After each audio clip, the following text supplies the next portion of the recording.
Hello everyone and welcome to another 6 and 6 coaching call. I am your humble host, Dave Gamage with Rapid Crush, and this is session 91 of 6 and 6 coaching, the holiday editions, the day after Christmas. Hope everybody's having a great holiday season, and I figure that we'll probably have a pretty light day today.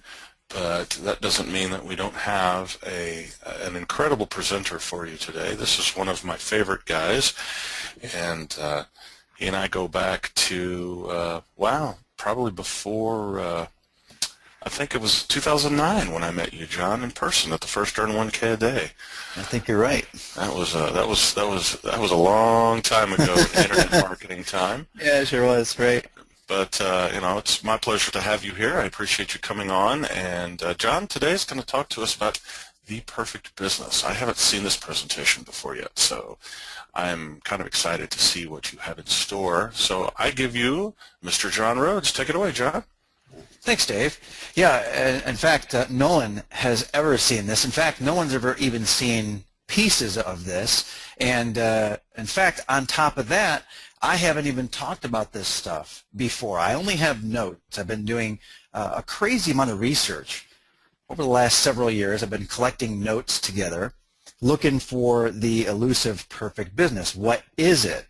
And once I know what it is exactly, how do I go after it?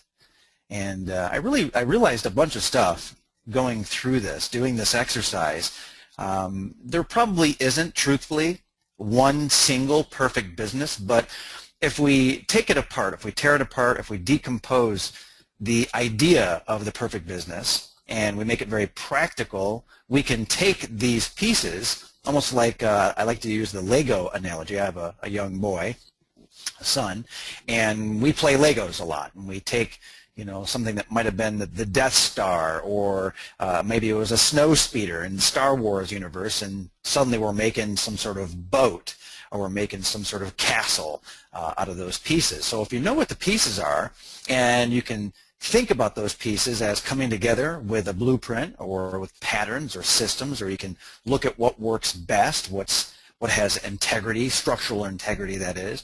If you can think about how those pieces come together, you can take the parts that matter the most and create some really cool stuff. So I'm really big into systems and models and components and Legos. So the perfect business, let's just dive right into what this really is all about. You should see the screen switch over. It says, well, really, who cares? Well, first of all, I care. I care because I don't want to waste my time. I don't like to waste time at all. I'm very stingy with my time. I very closely, jealously guard my time, and the reason is I can't get that time back. I can get money back. I can make money. I can meet new people and do cool stuff and all that, but the actual time I can't get back. None of us can, and that's why I care. I want to do it right, and if I'm doing something wrong, I want to correct it as soon as I can. Now, the next reason, in terms of who cares, you, right? If you're just starting, especially if you're just starting, either a new endeavor, or even, heck, maybe you're starting out really from scratch. This is sort of a motto that I've taken on. I've heard a few people say this, and I just love it. You find fish in a barrel. It's like, it's like shooting fish in a barrel. I want to find the fish in a barrel. I want to drain the barrel so that the fish can't swim. They're all at the bottom. They're all piled up, and then I want to shoot those fish. I want to make it as easy on myself as I possibly can. I want to hit the easy button, right? The Staples easy button, the proverbial easy button as it is now. And then third, if you've already got that business, so let's say you're not starting, let's say you already have a business, whether you just got started and it's already sort of getting some legs under it, or you're an old battle axe, right? You've been around the barn a few times. I get that. I've been there. I've been doing this for a while now. So if you've already got a business, how do you make more money with what you've got? How do you do it faster? How do you make it easier? And how do you improve your number one asset? By the way, what is your number one asset? Now, you've got lots of different assets, but in terms of, your life, I'm sure you have relationships and friends and so on, but in terms of caring about the perfect business, what's that number one asset? It's the business itself, right? It's actually the entire business. There's not one piece of it. Now, you're probably the most important piece, but you're not the only piece. There's all the other pieces that come together, and I'll talk about those pieces in a moment. So a lot of times what happens is the following. When you start talking to people about types of businesses, when you see sales presentations about businesses, when you're out in the real world and you're shopping and doing things, it's very likely that if you think about the business, you have some mental model. You have what Charlie Munger would call a lattice work in your mind, right? Think about like literal scaffolding. You put these things together in a particular way. Heck, you maybe think about it in terms of Legos like I do, and you put the Legos together in a certain way. Well, people do the same thing with businesses, and you'll hear people talk about businesses from the point of view of, it's in a particular niche. What's your niche? What niche are you in? And I use a couple of examples here. Bob's Repair. Repair what? I don't even care what Bob repairs. Bob repairs, old trucks. He repairs, trucks and cars. Maybe he's repairing lawn furniture. I don't know. But you've got like a niche where he's in the repair business, or health, or food, or whatever. And I know that you've heard this before. What niche are you in? How big is your niche? How small is your niche? Oh, it's a great niche to be in. I talk this way. I think we all do. Another one is by size. Oh, that's a micro brewery. Or, oh, that's a Fortune 500 company. I work for a Fortune 500 company. So people talk about businesses as being, big or small, and they classify them that way. So that's kind of interesting, right? Then you've got by location. Like Jim's Barbecue in Alabama, maybe in one location, down south. Maybe it's a franchise. Maybe he's got 4 or 5. Different barbecue restaurants. And then you have like, U.S. global, multinational, and that kind of ties in with the Fortune 500. But the location, physical, geographic location, you'll hear people talk about, different food in different places. You'll hear people talk about different types of businesses in certain locations. Like there are certain towns and cities that have grown up around a particular type of business. Coal towns. Maybe you've heard that before. Coal towns or oil towns. Then there are vacation resorts, and these are types of businesses based on location. And of course, going to Disney World or Disney. Disney has multiple locations, but also as a brand, and there's lots of other things we can say about Disney. But you can talk about Disney in terms of a business as being online or offline. So we can start talking about location in some interesting ways, as it being a physical location or non-physical. So we can start, start chopping this stuff apart pretty easily. And then by passion, I've heard people talk about businesses and being, at different levels of passion. Like, I don't care about my business as long as it spits out lots of money, all the way through, I just love this business. I love the topic, the niche, the activity, the people. There's a certain level of love or passion or emotion tied to it. And I have, maybe it's crochet, maybe it's fishing or whatever. And I could actually go on and on and on with these types of businesses, the way that we categorize businesses. But, at the end of the day, when you look at a business this way, it doesn't really help you that much. It really doesn't help you that much, because it doesn't help you sort of tear that business apart and think about the facets of the business, and the facets matter quite a bit. But something is definitely missing. And what's missing is the ability to properly analyze a business. Now, I could talk about the fundamentals of a business, by the way, the margins and the profitability. I could talk about, facts and figures. I could talk about, growth and growth patterns and things like that. But that's probably going too much in the other direction, where it's so almost clinical and so cold that it doesn't help us really understand what kind of business you ought to be in, or how to improve the business that you've got. So something's definitely missing. Something's definitely missing, and that's what we're going to talk about today. We're going to talk about really the facets of the perfect business. So go ahead and tell me right now if you think that's exciting. What things, what factors, what are the facets of perfection? If I were to look at a business, what different, and I have a diamond here for a very specific reason. You have the facets of a diamond. A diamond's a diamond. It's a beautiful, wonderful thing. It's close to perfect in a lot of ways. You could even say it's perfect and whatever. It's really beautiful and wonderful. But that same diamond, you can just turn a little bit and it changes colors and kaleidoscopes and rainbows. It's really quite something. And we're going to look at a diamond as a business as a diamond. We're going to look at these facets, and that's what we're going to do right now. Now, number one, so if you haven't been taking notes, I understand, get out a pen right now or open up a notepad, do it online, whatever, however you take notes, and get ready to take notes here. because you can use these facets to tear apart your business, to look for great businesses, to improve your business, to look at someone else's business, to evaluate and critically think about a business without getting all numbers driven or really lame and boring and too big picture. This is in that sweet spot in the middle. So number one is speed and access. Are you reaching the world, or are you reaching just a particular country or a state or a town or one location? So think about size and scope and how fast you can deliver goods and services to people. So think about location, right, and speed and access. Not only access for you to put your goods and services out there, but also for people to reach your goods and services. A great example of this, and I'm not even going to bother talking about anything else because really the internet is the ultimate in speed and access. I think everyone knows that. So I judge almost every business from the point of view of speed and access, this facet. I think, how does that relate to the speed and access available to the internet? Pretty interesting, right? So you take a McDonald's franchise, for example, and if it's on the highway, it's like, well, you know, in terms of speed and access, how many people I can access and how fast I can access them. If that McDonald's franchise is off the highway, just off the highway, my upper speed limit is the number of people that are driving by that McDonald's. My speed limit can't go any higher. There's no way for me to increase the speed, not of the number of people that are going by that particular franchise. Now, I can speed up my business. I can increase my throughput of those people, but my actual upper limit is the number of people that are driving by on the highway. Don't you agree? I mean, that's just the way that it is. Now, on the other end of the spectrum here, the opposite, and I've got opposites for either all these or almost all these. You've got Smith's Dog Grooming. So Bob Smith, Jack Smith, and what he does is he grooms dogs. That's what he does. He takes care of dogs. How fast? How many people? Pretty limited. Access, pretty limited. You have to have a dog. You have to, there's a line unless he's hired people. At the end of the day, your access and your speed as a dog groomer severely limited, especially in comparison here to the internet.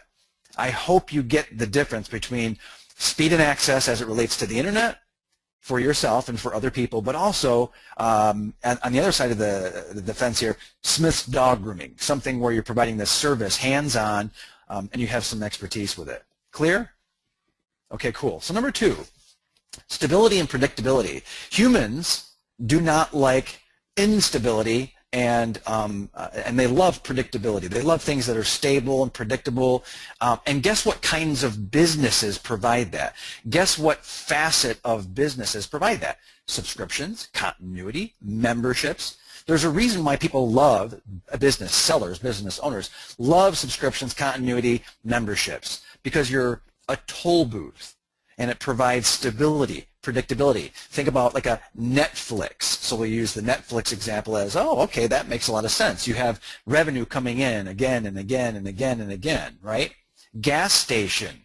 To a degree, a gas station is kind of sort of like that. Relatively stable demand, relatively predictable. Prices go up and down. It's a commodity, so that kind of throws a monkey wrench into things. But in terms of people actually coming through on a regular basis and there's a want, need, and desire, it's definitely there with something like a gas station. By the way, same thing with a McDonald's franchise. So McDonald's franchise, pretty good in that sense from stability and predictability. People need to eat. People need to eat more than they need to fill up their cars. Okay, so you can start thinking about, do you see what's going on here? We're starting to think about businesses in these ways, like, oh, stability is good. I would take less money, and I would venture that you would take less money as well if you knew it was going to be stable and predictable. In general, humans have a preference for stability and predictability versus, like giant lumpy payments and nothing for a while. So feast and famine. Feast and famine's no fun. People aren't very good at throttling things either. People overindulge, and people don't like to starve much. So it's like, you have a tough time balancing things. But think about that in terms of your business. And the opposite here is Bob's Roofing. Bob doesn't know if he's going to have a whole lot of business today versus tomorrow unless the phone rings. If there's a hailstorm, he could have too much business. That's bad. Too much business generally is a bad thing, especially for someone like Bob's Roofing, where if there's a hailstorm and he has to do 100 houses all at once, wait a minute, he can't. He can only do about 5, 6, 7, 8 houses a week. And people don't want to wait to have their roofs done if there's a hailstorm. So he's losing out on all this business because of these peaks and valleys and other things. In other words, the lack of stability, lack of predictability. Okay, are you with me? Give me a big yes if you're with me and you're following the facet of perfection here and how stability and predictability makes an awful lot of sense for evaluating a business. All right, very good. All right, number 3, massive desire or need. Now that's not necessarily your massive desire or need. It's the massive desire and need in your niche or in your market. So, by the way, we can still use niche and market. We can still talk about geographic location. We can do that when we're talking about the facets of business perfection. Massive desire or need, great. Money. People want money, and they want more of it.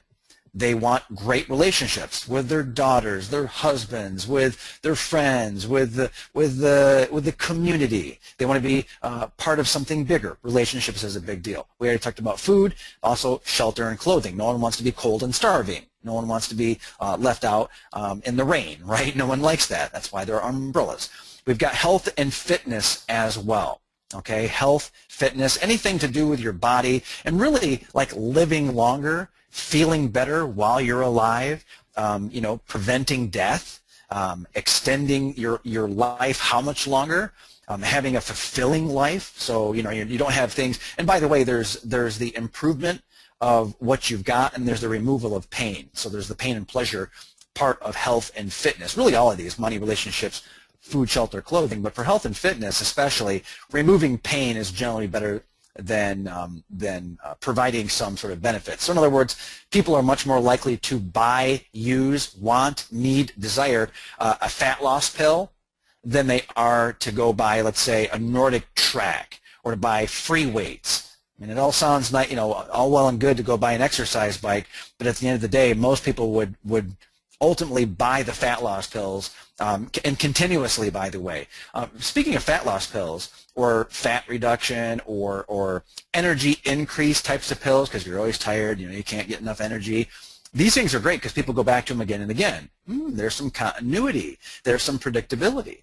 And anyhow, in any event here, we got the massive desire need, and the opposite is Sally's used bookstore.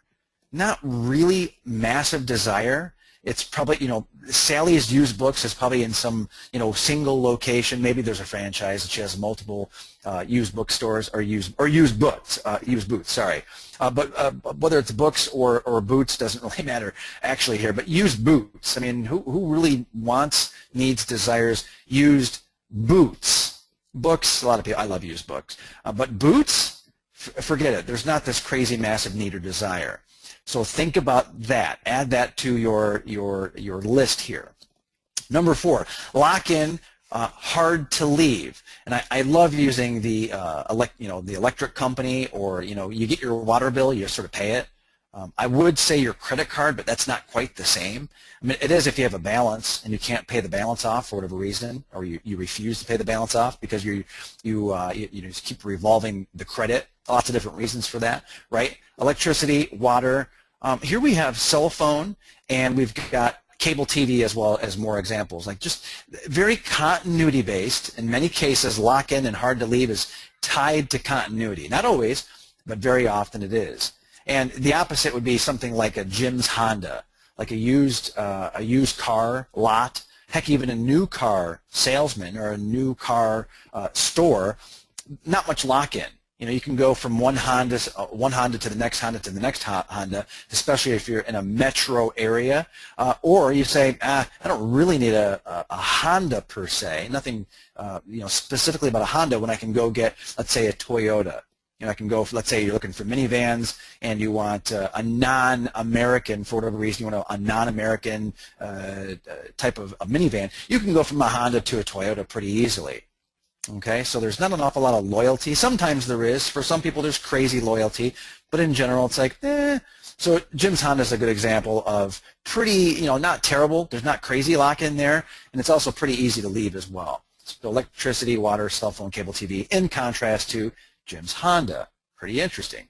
Okay, number 5, systems and structure. And the way that I think about this, the way that I usually say this, it's a little bit more fancy pants, is I say it's systemizable.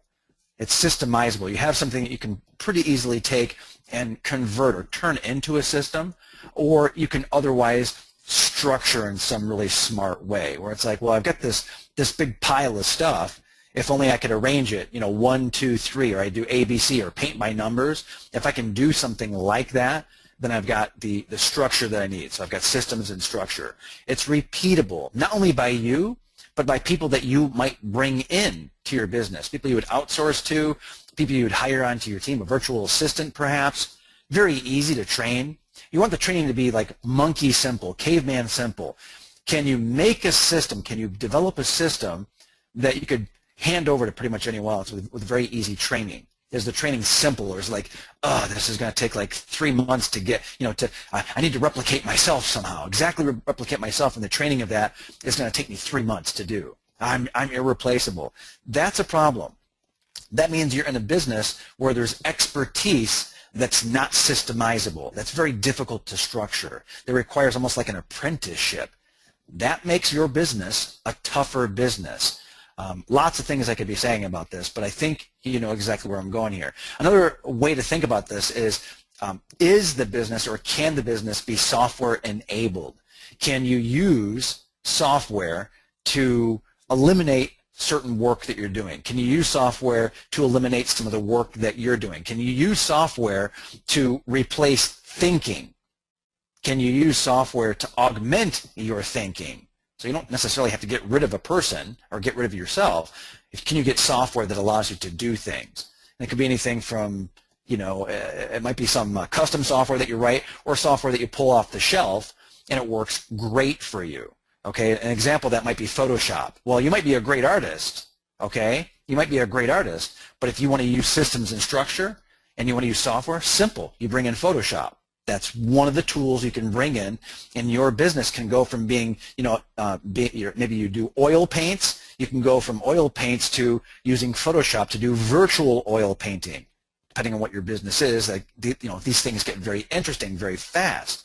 The opposite of this is Tim's chainsaw carving. By the way, I do know a couple of chainsaw artists, and it's got, guess what? You've got chainsaws involved in the use of the chainsaw. It's a specialized skill, technology, the chainsaw itself, but you can master that. Think about that. After you master the chainsaw, you've got to have some art skill. You really have to be able to carve and sculpt. And wait a minute, how much of this can you do in a day? There's only so much you can do in a day, no matter how good your system is. So you can evaluate Tim's chainsaw carving in relation to systems and structure and say, boy, there's not much I can do in terms of software. There's not much that I can outsource. Training is difficult. Repeatability is very low. This ain't 1, 2, 3. So you can look at Tim's chainsaw and say, wow, I'm really passionate about chainsaw carving. Does it make it a good business because you're passionate about it? Now, if you're world class, if you are #1 in the world, you can throw some of this stuff out. But for most of us, we're not #1, #2, #3. We're not even number 100. So unless you're world class, many of these things, are much more valuable to you evaluating a business. Does that make sense? Is that very clear? You can evaluate your business and other businesses by thinking about system structure and is it software enabled, or can it be software enabled? Here's another one. This is interesting. I care about this, and no pun intended, but the human impact, the law of affection. What effect can you have on other people? What impact, but really what effect? What's that going to do for someone else? Is it going to change their life for the good? Are you selling cigarettes where it's killing them? Hey, it's a great business. It's a great, selling cigarettes is no joke about it. I mean, really, selling cigarettes, great business if you're looking at the numbers. But is it a great business from the point of view of human impact and positive human impact and law of affection, helping other people, right? Selling candy bars, now think about that, selling candy bars versus selling cigarettes. Candy bars probably have a better effect, but you're still rotting the kid's teeth out, or your teeth out, right? Tastes great though. But that's better than selling cigarettes. And we can keep kind of moving things till you get to this point where, geez, it's like self-actualization.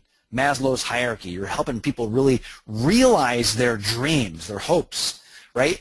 Think about a cell phone company. You've got a company that sells either cell phones or cell phone access, or it's like a AT&T or Verizon. Think about that communication. Remember one of those facets early on. Think about one of the facets and thinking about the ability to help people improve their relationships. Well, communication with other human beings, sense of belonging and being part of that tribe. There's a reason why Verizon and AT&T and all the rest of these telecommunications providers generate so much money. They're software enabled as well. Very interesting. Lots of continuity, right? With a cell phone, you're communicating, you're interacting with humans. You can, in many cases, you can access the internet. So it's kind of behind the scenes. It's a technology that enables you to do something that you really desire, maybe even that you need to have for your job or as a critical part of what you do for a living or otherwise. In other words, there's a human element. There is a want, there's a need, there's a desire, all of the above.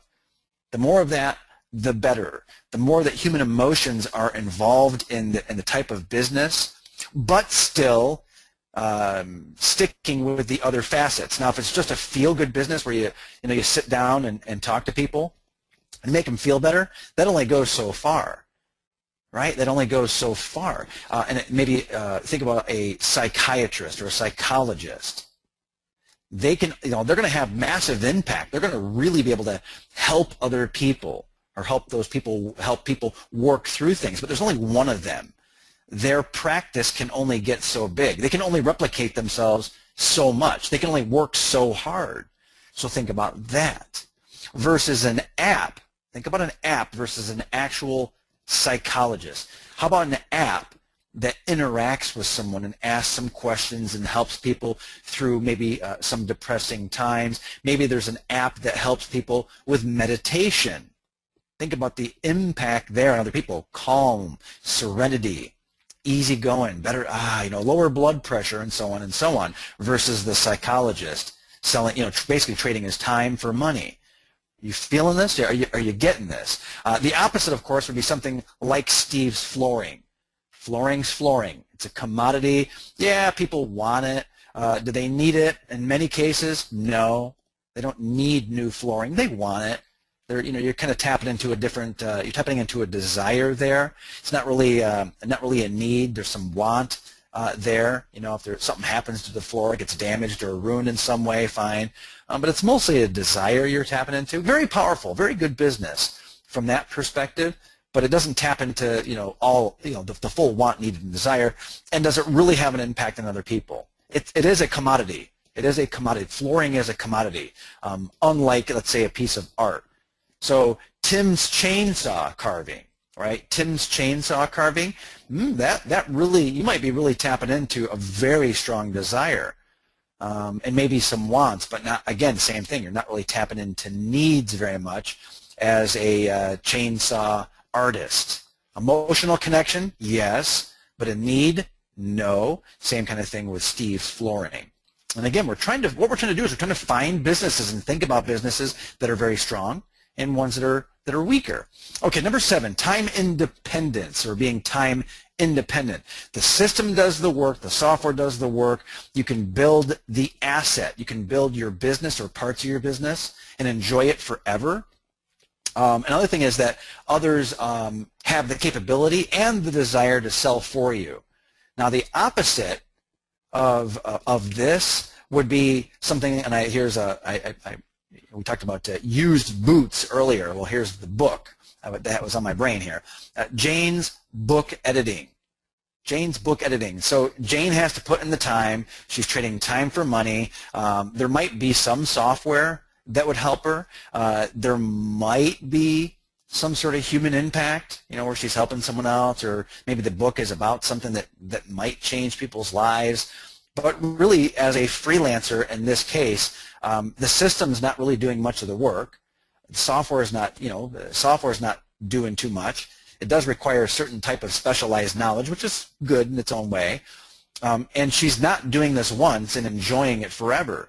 To make more money, she has to continue editing book after book after book. She can never stop editing books if she wants to keep making money. She can't just stop and say, okay, now I'm gonna sit back, rest on my laurels, and enjoy money flowing in. There's no continuity here. There's zero continuity here. It doesn't happen. You're trading time for money in this case. So Jane's book editing is a good example of time dependence. Time dependence. By the way, very important. Does that mean that freelancing is bad?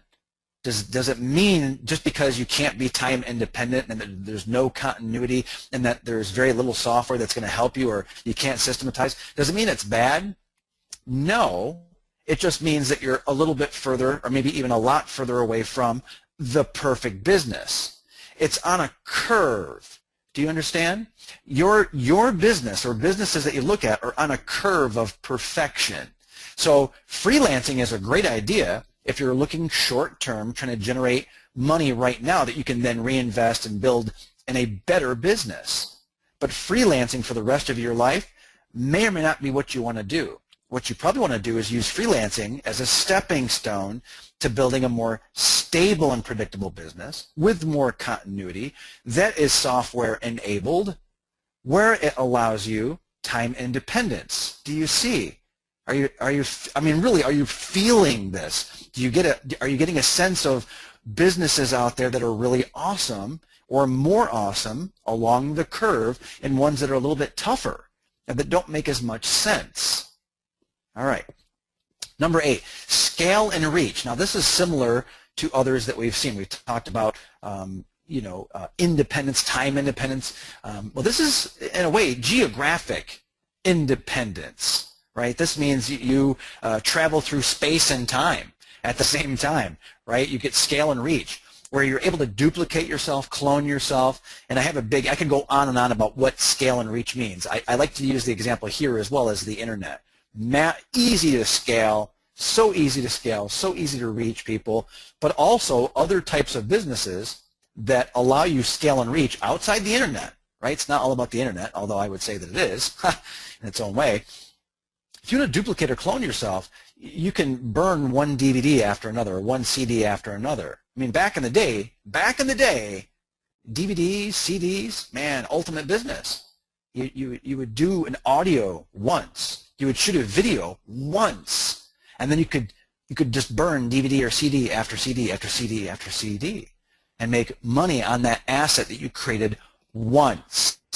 Do you understand that? You create once, utilize or exploit many.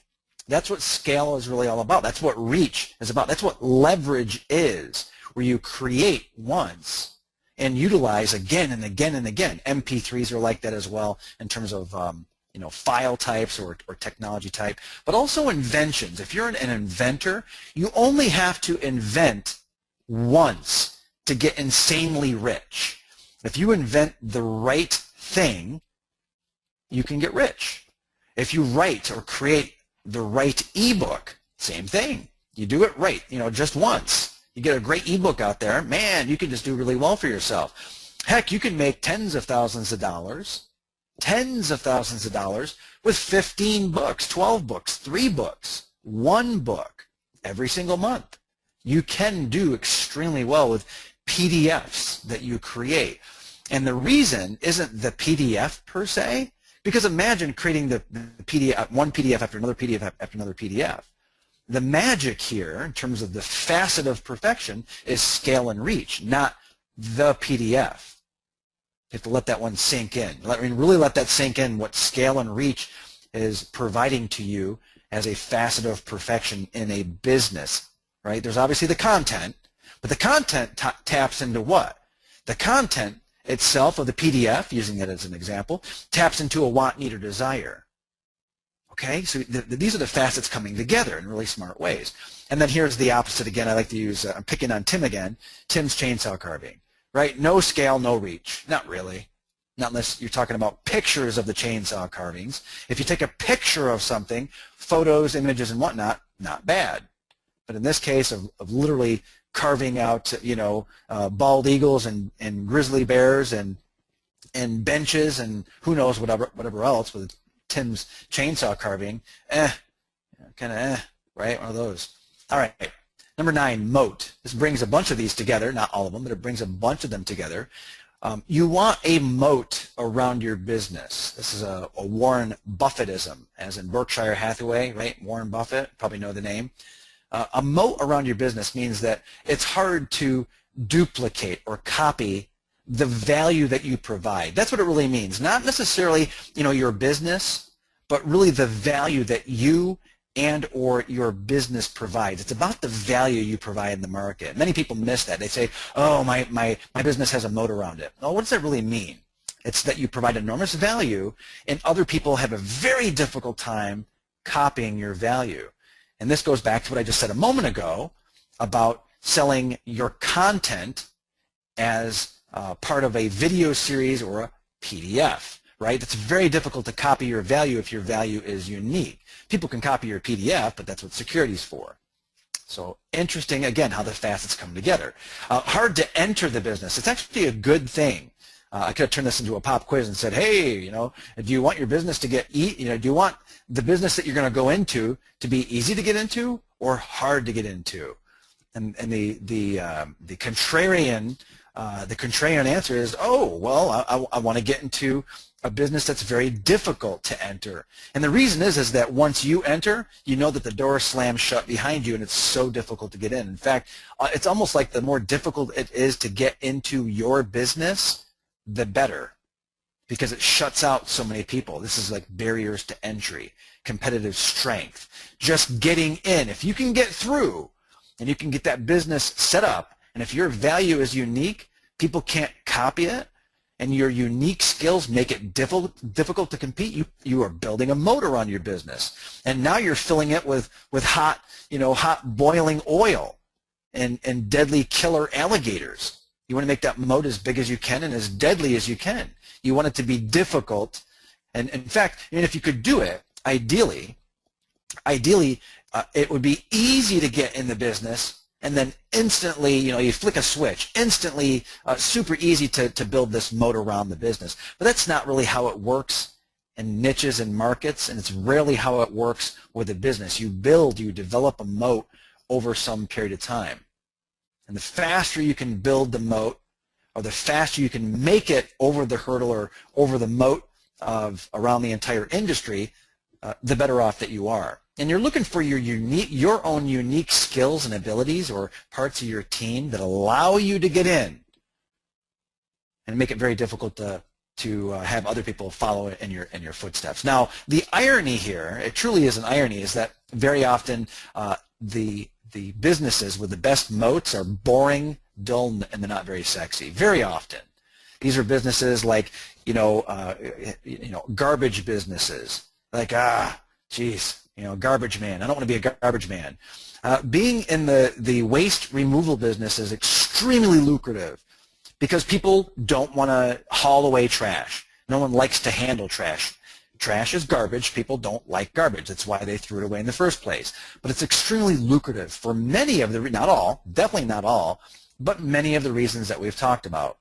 Okay? But a lot of businesses, a lot of the very best businesses with the strongest, best, most crazy moats are boring, dull, and not sexy. An example might be something like Oracle. Oracle makes database software. I mean, if that doesn't make you yawn or almost fall asleep, I don't know what does, right? I mean, there's some things that are cool about Oracle. There are some things that are cool about that business. But for the most part, it's like plumbing. It's like infrastructure. But these are the things that are they pay again and again. There's lots of continuity. They're difficult to enter. It means there's a crazy moat around these businesses. Again, I could go on and on about this. The opposite of a business with a moat would be something like a Tina's sub shop. Anyone can set up a new restaurant. It takes very little effort to set up. I could open up, John's sub shop right next to Tina's, or a Subway could pop up and crush us both. I hope that makes sense, right? So these are the 9 facets of perfection. I hope you've written these down. Speed, access, stability and predictability, massive desire and need, lock-in, it's very difficult or hard to leave, systems and structure, human impact or effect that you have on other people, and the more the better, of course. Time independence, where once you've done something once, it's out there as an asset forever that you can leverage again and again. Scale and reach, very similar, right, to time independence. Scale and reach, you can reach millions of people very, very easily, and then you want a business that has a moat around it, or you can build a moat around it. So it's very easy to defend, very difficult to get in, and allows you to make a lot more money because you can charge higher amounts of money. Now, you know, when you take the 9 facets of perfection, and I don't have this in the presentation at all, what you're seeing in the training here at all, a monopoly gives you many of these things, but a monopoly doesn't necessarily give you all 9. You know, a monopoly allows you to have a very strong moat, but you don't know where the monopoly came from. If you have a monopoly, it doesn't mean that you've got all 9 facets. So even saying like, oh, the perfect business is a monopoly, you're wrong. Not necessarily. You have to look at any business that you're in, that you're going to start, or that you're thinking about starting, or even your competition, and say, how perfect is this business along these 9 dimensions, these 9 facets? This gives you the ability to do the evaluation. Okay, so let's move on. We're just about done here, but I want to move on and give you some examples to think about that we haven't covered yet. Okay, so here we go. In the final few minutes here, let's take a look at an example. So one example, and again, we're using the facets of perfection, would be AWeber. So give me a yes or a no if you're familiar with AWeber. It's an autoresponder service. It's a marketing automation tool, and primarily what it lets you do. Okay, so I'm seeing some yeses there. Primarily what AWeber allows you to do is send out bulk mail. Email. Now, it does a lot of other stuff. It helps you capture emails, helps you organize emails, helps you automatically follow up with people by email, and it goes on, right? So there's many different ways to talk about AWeber, but at the end of the day, it's a marketing automation, I should really say email marketing automation tool. So when you look at AWeber, it's very close. It is very close to a perfect business. Speed and access, absolutely. It's internet enabled. The fact that it's internet enabled, not just software, but internet software. You see the difference there, by the way? It's not just a website that's on the internet. It's internet enabled, which means you're doing things with AWeber as part of the internet, sending out emails, things like squeeze pages. You're doing things on web pages as well. It's like integrated. AWeber integrates with and as part of the internet. So it instantly enjoys speed, access, also stability and predictability to a degree because it's on the internet backbone, because it's part of the internet. The stability and predictability, you pay every single month, so there's continuity there. Stable income for the owners of AWeber, or really owner. Massive need, I wouldn't say massive desire. Desire is a little too heavy-handed, too strong, but definitely a massive need if you're a marketer for something like AWeber. There aren't many autoresponders out there. You can copy to a degree, but it takes an awful lot of plumbing and infrastructure to get there. It sounds like the Moat. Once you have used AWeber for a few months and you've built your email list, you're not totally locked in, but you learn the interface. You learn about how AWeber works in terms of deliverability. So you kind of learn the system, but you also have your assets built into AWeber. Your email list is on AWeber. Now you can download that email list because it's your email list, but you're kind of sort of locked in. I could have partially grayed this out, but it is hard to leave AWeber. Anyone who has used an autoresponder service knows what I'm talking about. It's kind of hard to go from one. You can't just go from one to the next. You can't go from, you can go from Burger King to McDonald's pretty easily and vice versa, but going from AWeber to, let's say, GetResponse or GetResponse to AWeber, it can be tricky. Definitely systems and structure. It's nothing but systems and structure, in fact.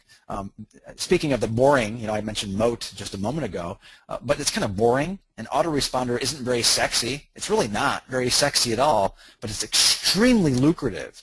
for the reasons we've talked about. Human impact, I was going to gray this one out, but I left it. The reason I left it, in the case of AWeber, you're sending emails, and emails are very intimate. Emails are very personal, so there is a human impact element here. So the infrastructure of AWeber, the way AWeber works, provides a very high level of impact, and also people with very large email lists. I've got a very large email list, and in my case, I can reach a tremendous number of people, thousands, tens of thousands of people. So impact is there. That obviously ties in with scale as well. Time independence. Yes, absolutely. You know why time independence? Because I can write an email, and then anyone coming into my funnel can get that email at any time in the future because I set it up once. Time independence. Another reason why you've got time independence with AWeber is because I can schedule when my message goes out. I can schedule the email to go out 6 hours from now, 6 weeks from now. Time independence. Very nice. I can do it at 3 a.m. I can do all my work at 3 a.m. I can do all my work in one day for the following week or 2 weeks. I can compress time if I want. I can stretch time as I want. I can build the activity around my business. Scale and reach, very obvious, obviously tied to speed and access, and then the moat we've talked about. Cool. Now do you understand why a business like AWeber is close to perfection? Is it the perfect business? Nah, there's stuff I'm not going to talk about now that makes AWeber weaker than perfect. But in terms of just using the facets, is it really clear exactly why a business like AWeber is just a really strong, wonderful type of business? I'm not saying it's easy to get into. That's part of the moat. I didn't say this was easy. I didn't say it was simple, but it's easier than it was maybe about 45 minutes ago. It's easier than it was because now you know what it would mean to have a business more like AWeber. That should give you a good feeling like, oof, boy, that's a lot. That's really tough. How do I do that? It doesn't mean you have to start AWeber.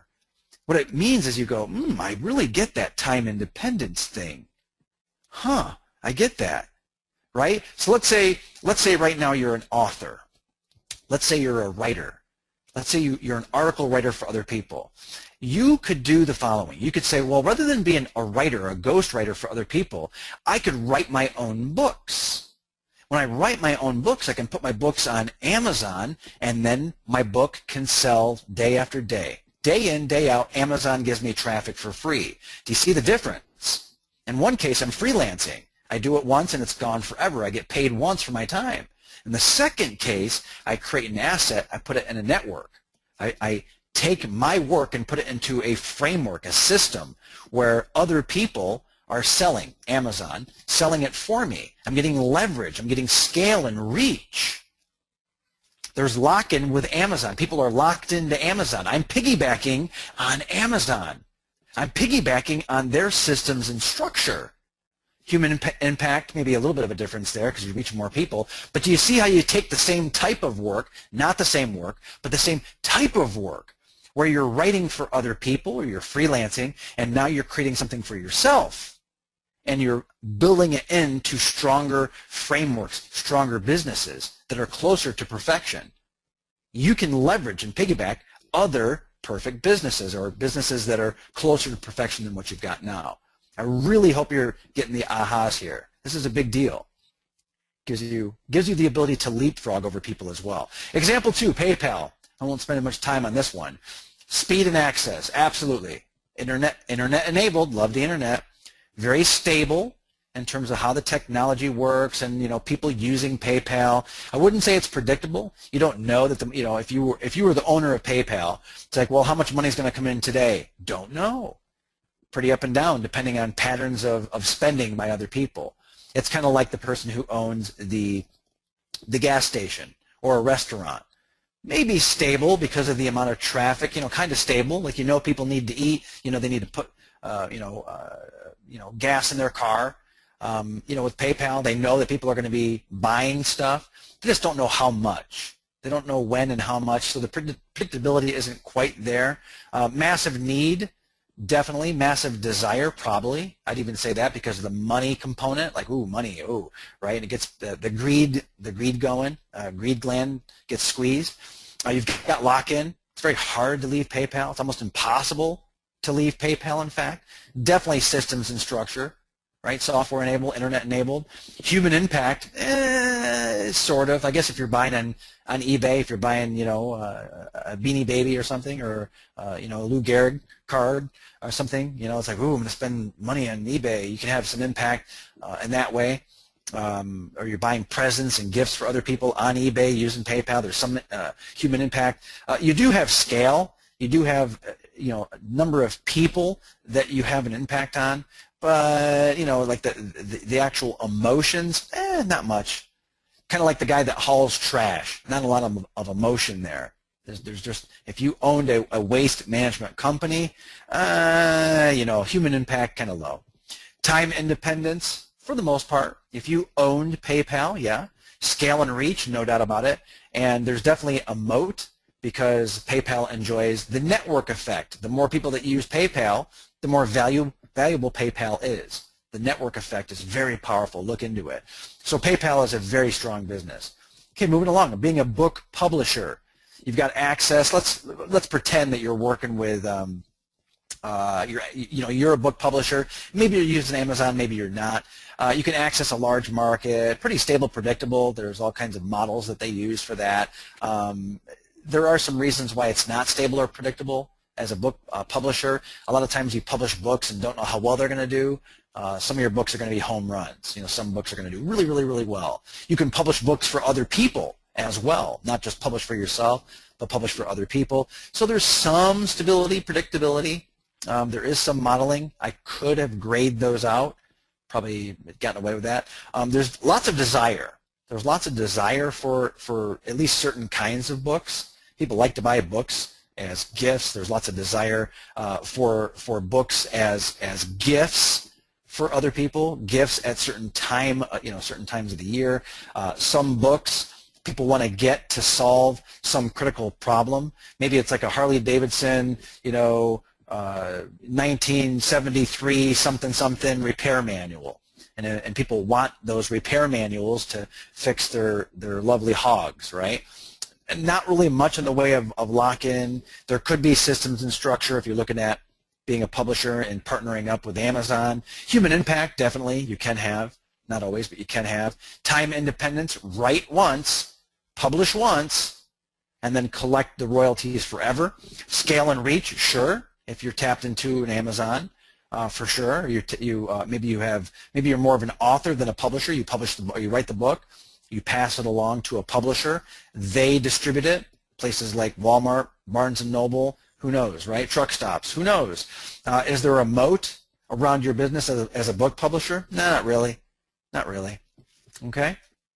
So to summarize all this, taking all this, putting it all together, what the facets of perfection, right? The perfect business. When you think about the facets of a perfect business, it allows you to much better grade a business, on a scale of 1 to 10, or in this case, on a scale of 1 to 9, 1 or even 0 being the worst and 9 being the perfect business, you can kind of treat this like a checklist, a mental model, that lattice work again, but one that makes a lot more sense for knowing what kind of business you ought to be in. Or if your business is at a certain point, what can you go into to make your business more perfect or closer to perfection? Great example would be, let's say you sell information products. You sell ebooks and you sell videos, and we could go on and on. But you're an information provider, an information publisher. Why not think about becoming a book publisher? Repurpose that content. Well, why would you want to do that? Well, because that particular set of assets that you have, you can leverage and you can scale. How do I scale my business? So you start using the language of a perfect business. How do I scale my business? Where can I go for better scaling of my business? So now you can use that as a way of thinking about your business. Another example for an information publisher, because you're like, well, okay, John, I got it, but let's go deep on this. Let's go deep on this. The way to go deeper on this is you say, well, do you have a membership? Can you take existing content, chop it into parts? Okay, let's say you've only got PDFs. Can you create videos based on the PDFs? Now that you've done that, can you take the PDFs and the videos and create cheat sheets? Can you now use the cheat sheets, the videos, the PDFs, and so on and so forth, and can you build a membership? And can you trickle that membership out over time? Or do you deliver it all at once? Are there ways of using those assets in really smart ways that you would use over time? Right? How do you trickle that content over time to provide the most value to people? And in what ways, right? So we could go on and on, but you start thinking about your business from, it's the exact same diamond. Your business is that diamond, or you're trying to turn it into a diamond. Now you can take the diamond and just kind of spin it and say, another facet, another way to look at this business and improve it. Okay. All right. So this shows you how to make a weak business stronger. It lets you know that if your business is maybe too weak, you kill that business and start a new business. So you can do that as well. You think, is this the right kind of business to be in? It might not be the right kind of business to be in. Maybe it's very difficult to improve that business and get it closer to perfection. Okay, you can judge a new business, and I like to think about things this way. If you have a business and the business is reasonable, you're making money, you're making profits, you can extract the profits out of the business, or you can reinvest your profits. And if you're reinvesting, you're focusing. And if you're focusing, you need to focus on something, right? You need to focus on something. Focus on one of the facets of perfection. And go after the facets of perfection that are closest to your heart, that are closest to what you think makes sense, or improve upon something that maybe you didn't think about before in your business. And you do it through the focus of one of the facets of perfection. It also tells you who to work with and why to work with them. This actually helps you with the human element. Partners, partnerships, joint venture partners, affiliates. What kind of people do I want to work with? People who are predictable, people who are systematic, people who use software. Isn't that interesting? That you're able to think about the quality of your partners with the facets of perfection. I really hope that that makes sense, because you have, again, different language, different lattice work. You have a different set of tools from which to judge and evaluate a business. Or you can improve parts of your business very, very easily. There's bound to be some low-hanging fruit in your business. Absolutely bound to be some low-hanging fruit. And if you don't think that you have low-hanging fruit, let me hand the low-hanging fruit to you on a silver platter. All you have to do is pluck it. It's practically on the ground. You can document. Is that boring? Yeah. Does documentation build a moat around your business? Yes. Isn't that weird? It's boring as all get out. I know very few people who enjoy documentation. But when you document things, you have the beginnings of a what? Of a system. When you document, even if it's a bad system, you've at least documented it, so now it becomes a system, and then you can carve out those things that don't make sense. You can improve and find areas of weakness, get rid of those or improve them, and increase the strengths of that part of your business, or even in your entire business. And you're doing that because you've documented it. You ask most people, hey, especially in the internet marketing world, you ask them, hey, have you documented that? No, I haven't documented that yet. Do you think that person's ever really gonna improve their business at the rate that you will by documenting and understanding your business? Do you think it's easier or harder to outsource if you've done some documentation? It's worlds easier to outsource and to bring on someone to replace you. Remember, time replacement. When you document, it gives someone else the instructions on how to do things. It gives someone the ability to analyze your business. Documentation, who'd have thought, right? I mean, it seems like, what do I need to document for? You document because it gets you closer to a perfect business. Now, how about outsourcing? Absolutely. You can outsource. Well, how do you outsource? You outsource by finding the right people that understand what scale is. people that understand what building assets mean. Hey, build an asset. Well, what's that? What does it even mean? You write this book. Why am I writing this book? You're writing the book because it's an asset. What's that mean? If you're talking to people that don't understand this, it's very difficult for them to understand. You know you're probably talking to the wrong person to outsource to. But if the person you're talking to understands time independence, create once, leverage again and again, that's a better person to bring into your business, all things being equal. Don't you agree? I mean, isn't that true? If that other person understands the power of time independence, and someone else doesn't really get that, and they're willing to do the same thing over and over, bash their head against the wall again and again, I want the person who's more creative and is able to create an asset that I can leverage again and again and create time independence in my business, create time independence for themselves so that they can evolve and do higher value activities. Who'd have thought, right? Same thing. You get closer to perfection in your business, and outsourcing gets easier and easier. Or if you want to outsource in smart ways, you can do that and make your business more perfect. So it works both ways. You can either look at perfection and get the right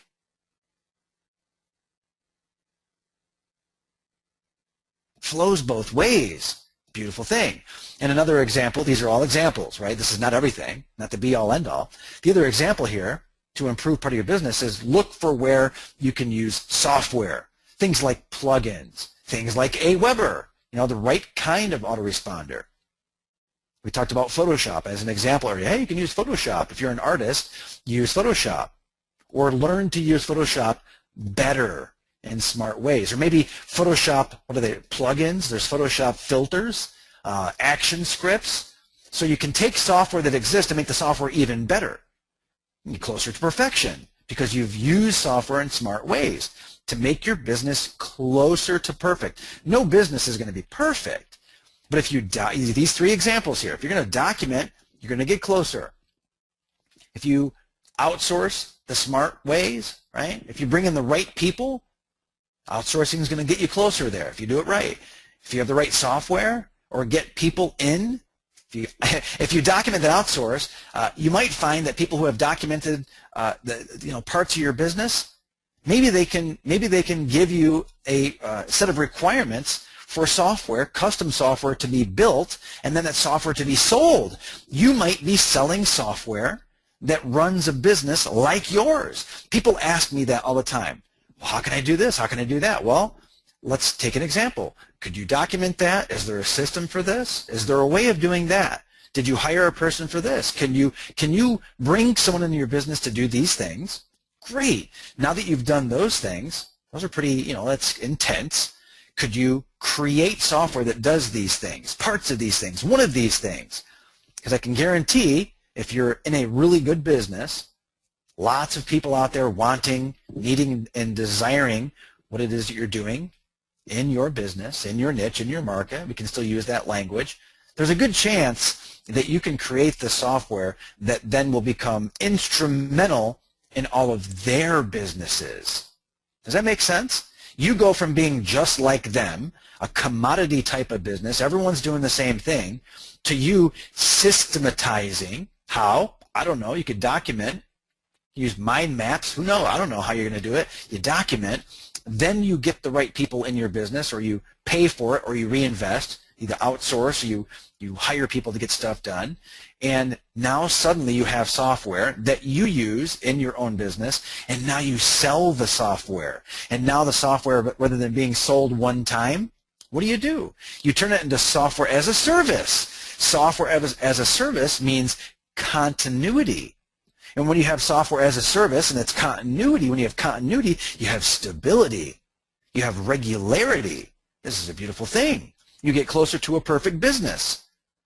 Are you getting this? I use the word feel many times, but do you seriously feel how your business is perfect, not so perfect, in comparison to other businesses?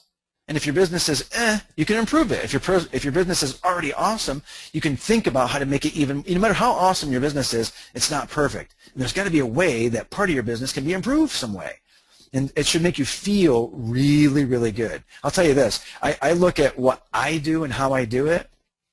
Opportunity right now. This is a great example. Right now, I'm doing teaching and training. I'm doing teaching and training right now. If I don't want to, I never have to do this again. Never have to do it again. There's going to be a recording. You'll have access to the recording. It's going to be like, whoa, right? It's going to be, it's awesome. And as many people as Rapid Crush can put in front of this, there's my scale. It's as much as 6 and 6 can scale. It's as much as Rapid Crush can scale. My work is done, and it can be leveraged again and again and again. It's an information product. We could take this. We could create cheat sheets out of this. We could break it into different components. I could go in and I could create a mind map out of this. I could do one-on-one coaching out of this without ever doing this again. Without ever doing this again, I could create the next level up because I have the foundation now. I never have to create this foundation again. It's already here. Someone else could transcribe what I'm saying right now. Not me, someone else transcribes. So I could outsource that.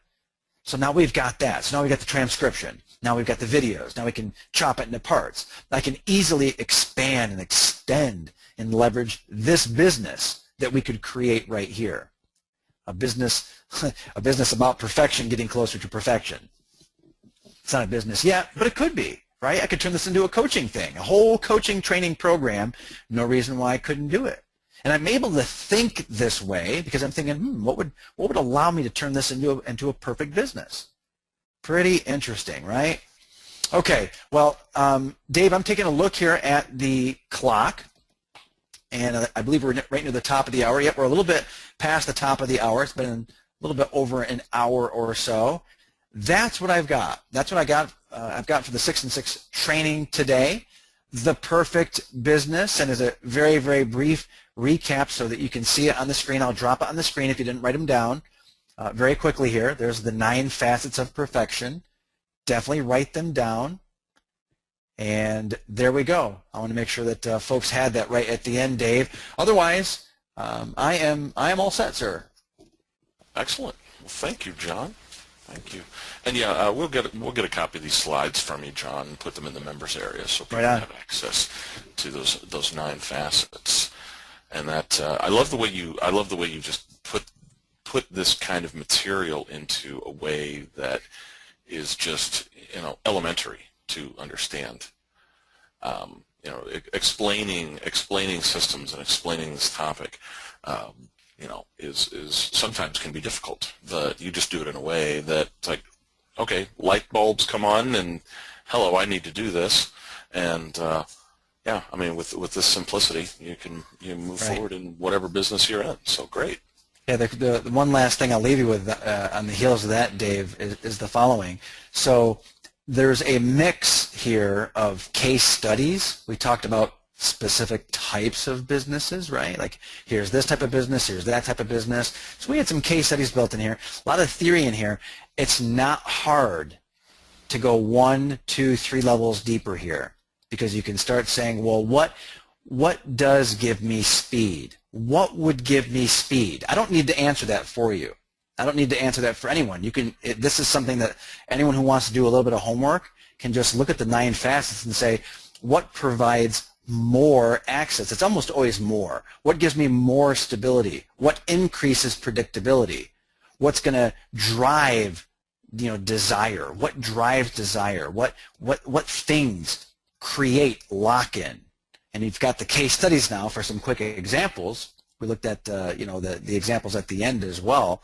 But all you have to do is ask the reporter questions: who, what, when, where, why, how. Just ask those questions about the facets, and you're able to really drill oil on any of these and get tremendous benefit out of that. That would be, if I was going to continue training, that's exactly what I would do. I'd say, okay, let's talk about where you can get speed. How do you increase speed? How do you increase stability? What gives you more predictability in the business? What are the facets of predictability? What are the facets of lock-in? What are all the different ways we can talk about lock-in? What creates lock-in? Why do people love lock-in? People love lock-in. How do you prevent people from being angry about lock-in, and so on? And once you do that, it's like, whoa! You ask those questions, and you do them in reference to your reference. You don't just do it, blindly, or it becomes, a navel-gazing exercise. You do it in reference to your business or another business or the evaluation of a business that you're doing. Just ask those questions in relation to these facets, and it will give you all the answers that you need for what you should be doing next, why you should be doing it, how to do it, and it doesn't take much work. It does take a little bit of work, but it does not take much work from here, Dave. That's right. And the work you put in on the front end, it's just easier, much easier on the back end. Right on. So, yeah, spend time on the front end and slide down the hill on the back end, right? Right on. That's it. Excellent. Well, thank you, John. I don't see any questions coming through. If you have any questions, go ahead and throw them in the chat box now. Otherwise we'll call this one a wrap. Right on. I've got a couple minutes left. Yeah, I've got a couple minutes left here. I do have to drop off in a couple, but I am looking, Dave. I don't see anything there. I don't see anything either. I think you've just blown everybody away, man. Thank you. Thank you very much. Thanks, everyone. I appreciate your time, your attention. I know it's the holidays, and you carved out some time. So I got to tell you that, congratulations. Congratulations on carving out the time to be involved. When you're involved and when you learn and it gets into your mind, I mean, truly it takes you from where you're at to where you want to go. If you don't carve that time out, if you're watching The Price is Right, if you were sitting back drinking your eggnog or doing whatever and you weren't involved here, if you weren't engaged here now, you wouldn't have the value and you wouldn't be closer to what you want. So I appreciate you and congratulate you as well for carving out that time to spend with me in this workshop. So thank you. Excellent. And thank you for taking the time to come on today, John, and teach us some really awesome stuff. Right on. Thanks, Dave. So, all right, everyone. Well, with that, we'll wrap up this session of 6 and 6 Coaching. Appreciate you being here, and we will talk to you again very shortly. Thanks, everyone. Thanks, everyone. We'll see you.